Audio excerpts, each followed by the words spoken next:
Making characters isn't easy, but it can be made way easier if you get some helpful tips. So here's a kind of tutorial, kind of a walkthrough on how to make effective characters. The first thing I want to talk about is world building. I already did a short video on world building, but it was more intended to be an advertisement for my book, so I feel bad because I can give way better tips now. But if you want to go check out that video, you'll get the very basics of your world, and this will be kind of going deeper into the ideas of it. The first thing you want to do when considering your characters is to figure out what kind of people live in your world. Maybe there's different races and species coexisting, maybe everyone's pretty much the same with a few rare exceptions, or maybe they're just humans, and that's okay too. Figure out your world's economic and sociological settings as well. Caches, lower class, middle class, and upper class. And how does your government work? Is it a democracy, an oligarchy, a monarchy? It doesn't really matter, you just need to figure this out. After you understand all of these things about your world, grab the basicness of your character and figure out where they fit into society. Now you gotta figure out your character's impact on your story. What are their goals? What are their motives? And how far will they go to achieve that goal? By figuring out what they need and what they do, it affects the story greatly. So I made this chart to try and help me better understand what I mean by saying this. Your main protagonists and your main antagonists are going to have the most motivation to complete their goals because they're the ones who affect the story the most. Your supporting characters are still going to have a lot, but not as much as the main characters. Your kind of morally gray, not really trying characters are going to be right smack dab in the middle, and your total loser characters are going to be all the way at the end. Hey, if you're a fan of my channel, please consider supporting me financially. I have a Ko-Fi now, I'll leave that linked in the description, and I'm also still taking art commissions, and I'm selling my book on Amazon. So if you're interested in any of those, please check the description. Thank you, bye! Next up, figure out your character's past. What caused them to want their goal and act the way that they act? A villain isn't just pure evil. They have a reason for being evil, whether it's a valid reason or not. But no matter what, something did spark their goal. And the same goes for heroes as well. This is where all of our delicious trauma and lore comes in.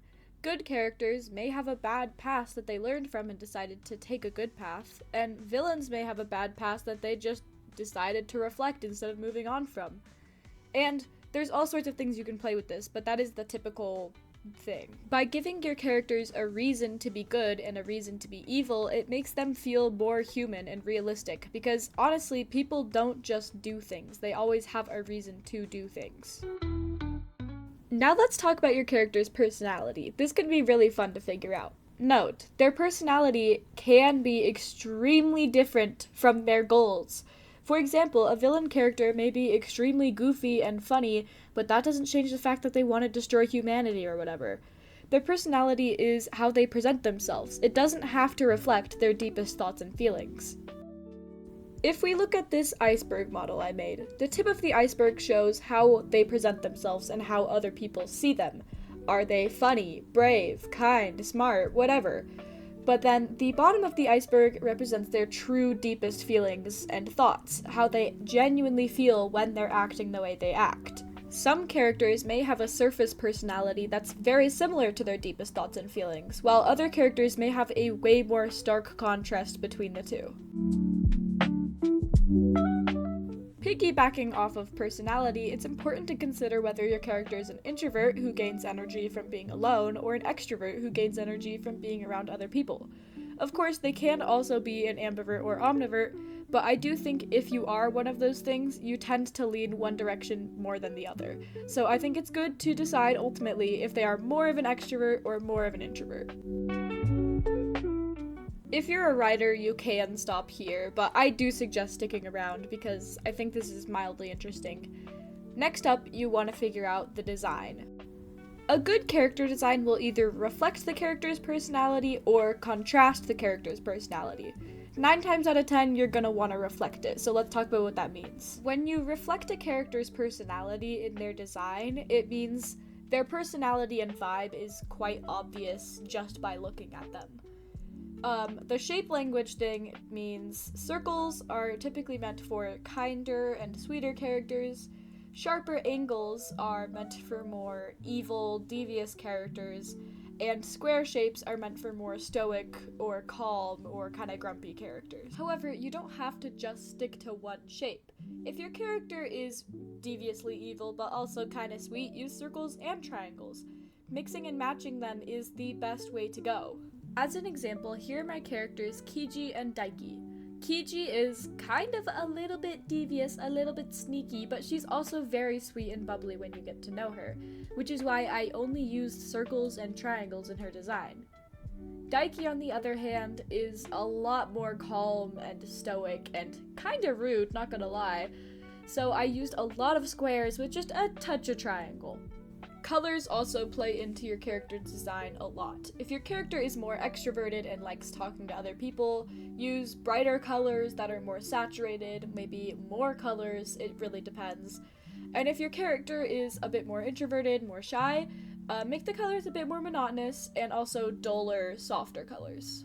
I kind of like to think of this as the more colors that a character has, the more they are accepting of attention, because typically if you see something with really bright colors, it will catch your attention.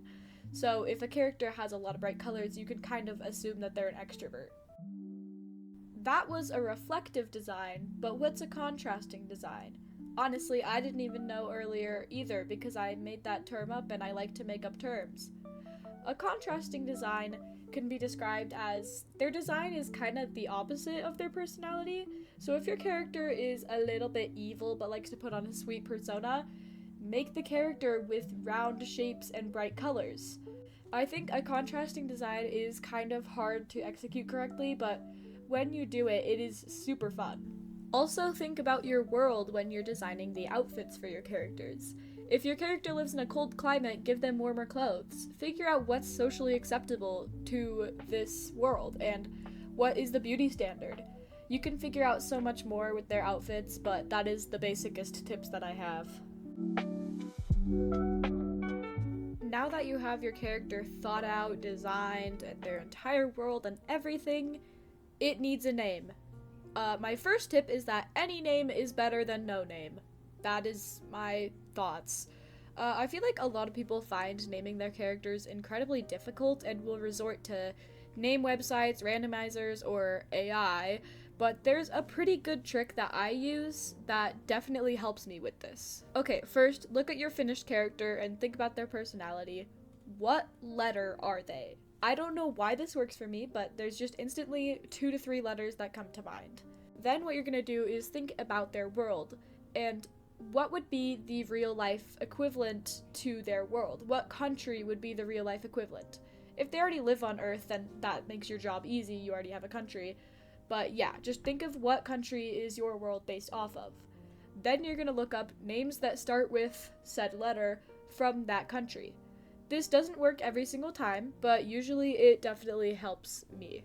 Another thing, if you want to come up with a more original name, just look at your character, think of a letter, and then make a noise that starts with that letter or has that letter in it, and then you can kind of just like finish the name from there.